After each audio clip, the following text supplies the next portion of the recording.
Hello আমার family, কেমন আছো তোমরা সবাই? আশা করছি তোমরা সবাই খুব ভালো আছো, আমরাও খুব ভালো আছি। গুড মর্নিং জানিয়ে চলো আজকে একটা নতুন ব্লগ শুরু করা যাক। ব্লগটা দেখতে থাকো আর আমার সাথে থাকো। তো চলো ব্লগটা শুরু করা যাক। সকালবেলা উঠে গুছিয়ে নিলাম, এখন তো বাড়ি যাওয়ার সময় হয়ে গেছে। আর কতদিন বলো, মেয়ে হয়ে জন্মগ্রহণ করেছি, বাবার বাড়িতে বেশি দিন থাকাটা আমাদের পক্ষে অসম্ভব একটা ব্যাপার। যেটা বলে আমাদের জন্য বাবার বাড়ি না, শ্বশুর বাড়ি আমাদের জন্য পারফেক্ট। তো চলো এখন যাওয়া যাক বাড়ির উদ্দেশ্যে। নালিশ করছি, নালিশ ঠাম্মার কাছে। এখন চলে যাচ্ছ বাড়িতে যাওয়া না?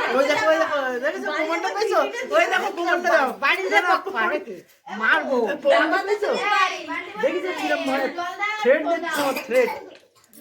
থ্রেড দিচ্ছে কিরকম কেন করবো না? আমি এক কাজ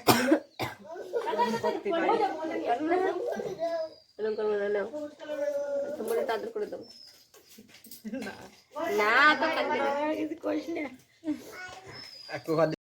প্রতিবারের মতন যে বাড়ি আমি ওই বাড়ির থেকে বাড়িতে আসার কথা বলি, আমার ঠাকুমার সত্যি এরকম কান্না করে। কেন বলো তো, এখন বয়স হয়ে গেছে, একা একা থাকে, সবসময় মন খারাপ করে সবার জন্য। আর ওর শরীরটাও ভালো না, খুব একটা যাওয়া আসা করতে পারে না কোথায়, সেই জন্য মানে নিয়ে আসাটাও আমাদের পক্ষে সম্ভব না। মানে অনেক আমরা ট্রেনে উঠে গেছি, এটা আমরা মাতৃভূমিতে চলে যাচ্ছি। আর ওরা দুজন পরে 8:28 একটা ট্রেন আছে, সেই দিনটায় আসবে। আর আমরা এটা একটু ভিড় কম বলে এরপরে এটা খুব ভিড় হবে, ওই জন্য ওরা বললো যে তোমরা ফাঁকায় ফাঁকায় চলে যাও। টিকিট দিয়ে দিল আমাদের, আমরা আমাদের মতো চলে যাচ্ছি। আমরা মেয়েগুলো শুধু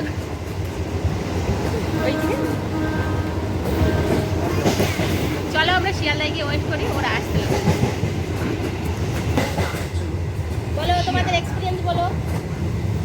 এইটা তো মাতৃভূমিতে চলে না, এটা তো পিতৃভূমি, এটা পিতৃভূমিতে যাবে। আজকে যে ট্রেনটা ফার্স্ট টাইম আমি উঠলাম, এরকম ট্রেন আমাদের বনগাঁ টু শিয়ালদা আজকে ফার্স্ট টাইম দেখলাম আমি।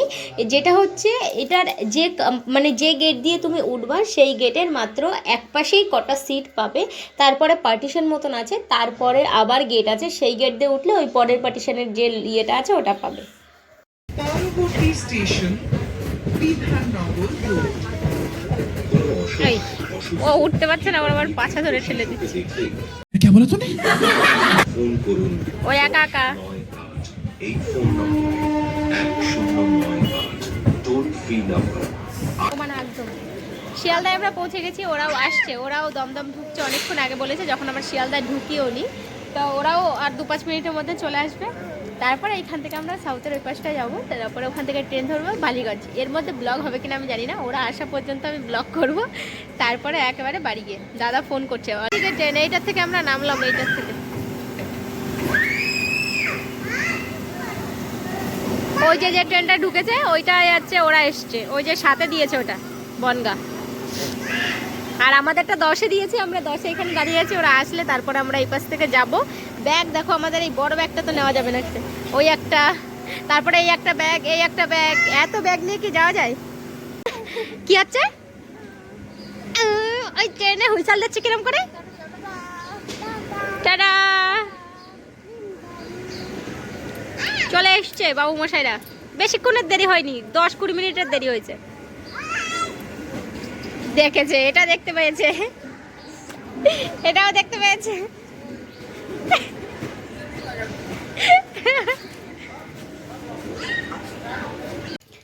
আমরা বাড়ি চলে এসেছি, বাড়ি এসে স্নান করে ফ্রেশ হয়ে পুজো দেওয়া হয়ে গেছে। আজকে বৃহস্পতিবার ছিল, পুজো দেওয়া হয়ে গেছে। আর এই যে সবাই এখানে বসে রয়েছে, দাদা শুয়েছিল, ঘুমাচ্ছিল, বাড়ি এসে এমনি ঘুমিয়ে পড়েছে।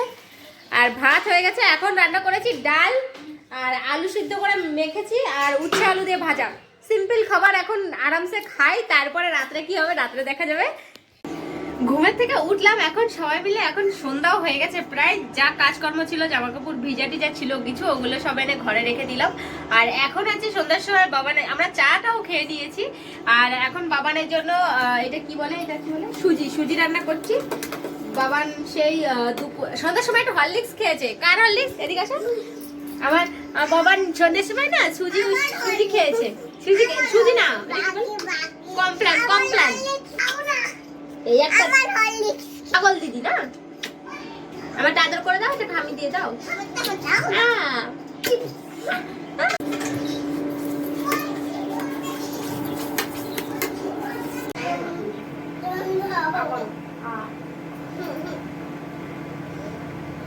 তাড়াতাড়ি তাড়াতাড়ি খেয়ে নাও, বাজারে যাব আমরা।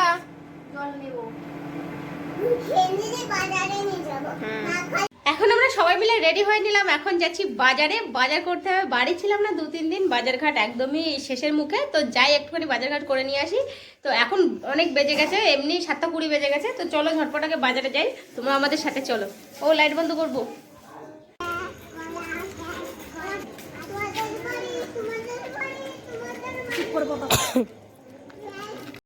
অ্যাকচুয়ালি যে দোকান থেকে আমরা সবজি কিনি সেই দোকানে এমন কোনো সবজি নেই যে যেটা ওনাদের দোকানে নেই। এমনি ওই পাশে বাজার আছে, আমরা বাজারটায় যাই না, বাজারটায় এমনও টাটকা সবজি বিক্রি হয় না যেটা ইনাদের দোকানে থাকে। তো ওই জন্য ইনাদের দোকান থেকে নিই, একই দাম একই সব কিছু, 2-1 মিনিটের হেঁটে আসার ডিফারেন্স। তো সেই জন্য এই পাশ থেকে বাজার থেকে অনেক রকমের সবজি নিয়ে এসেছিলাম আজকে। তো এনে আমি এই থাকগুলো রেখে দিয়েছি, এইটা আমি বাড়ির থেকে নিয়ে এসেছি। আর এই দেখো এই গন্ধরাজ লেবুটা নিয়েছে 8 টাকা পিস, সাথে দুটো পাতাও ফ্রি দিয়েছে। এই দেখো এই দুটোতে কালকে কদবেল মাখা খাবো। আসার সময় ট্রেনে কদবেল উঠেছিল, দেখো এই কদবেল 3টে হয়েছিল, একটা তো খেয়ে নিয়েছি, আর এই দুটো আছে কালকে খাবো। লোভ আর সামলাতে পারিনি। এখানে মহিলা নিশু তিওয়ারির ব্লগ দেখছে, নিশু তিওয়ারির পুরো ফ্যান হয়ে গেছি আমরা। এখন এই রুটি আটা সব মাখা হয়ে গেছে, ভাত বৌদি রাত্রে ভাত খাবে, উনি রুটি খেতে পারে না, তাই ভাত করেছি। আর হচ্ছে এই যে হচ্ছে তরকারিও হয়ে গেছে। বাজার থেকে এসে একদমই লেট করিনি, কুমড়ো দিয়ে আলু দিয়ে ছিম দিয়ে তরকারি রান্না করে নিয়েছি। ঠান্ডা বন্ধুরা কিছুতেই পিছন ছাড়ছে না। আগে একদিন ওই বাড়িতে গেলাম, তা যাওয়াতে ঠান্ডা লেগেছে, একদিন রেস্ট করেছি, ঠিক আছে ডান।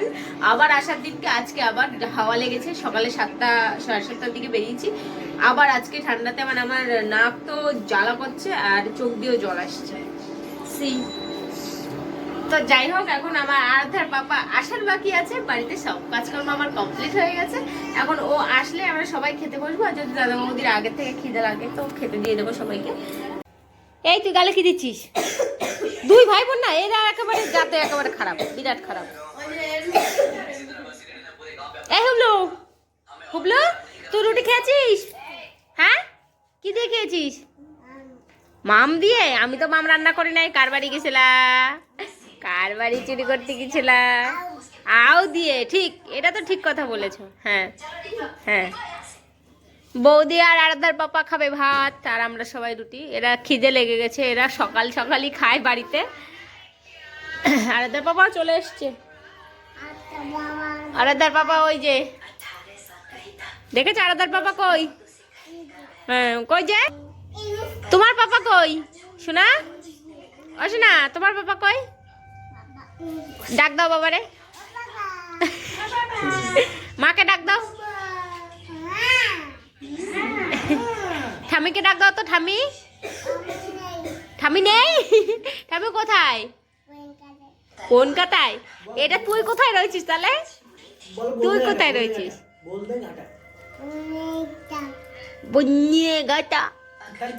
দাদা কোথায়? দাদা বানি মাছ ধরে নিয়ে এসছে কিনা? তুই ফোন করেছিলিস? কিসের তেল? সর্ষের তেল? ওই তোমার তেল, ওই যে প্লাস্টিকটা, ওই প্লাস্টিকের মধ্যে। এদের জন্যই আমি উঠাই রাখছি, জানো যন্ত্রটা কি? এই যন্ত্র বিশাল যন্ত্র একটা। সবার খাওয়া হয়ে গেছে, দেখো জামাই আর শ্বশুর মিলে এখন খাওয়া দাওয়া করছে। আমরা সবাই খেয়ে দিয়ে বিছানায় উঠে পড়েছি, সবাই বিছানায় এখন।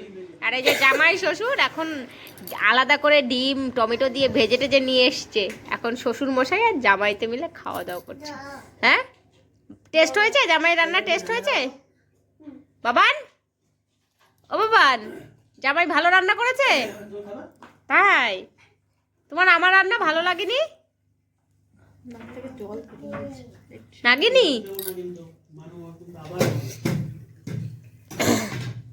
আজকের মতন ব্লগটা এখানেই শেষ করে দিচ্ছি। ভালো লাগলে please like comment share and subscribe my YouTube channel. দেখা হচ্ছে তোমাদের সাথে নতুন একটা ব্লগে। তো ততক্ষণ ভালো থেকো, সুস্থ থেকো, নিজেদের খেয়াল রেখো। Tata, bye bye.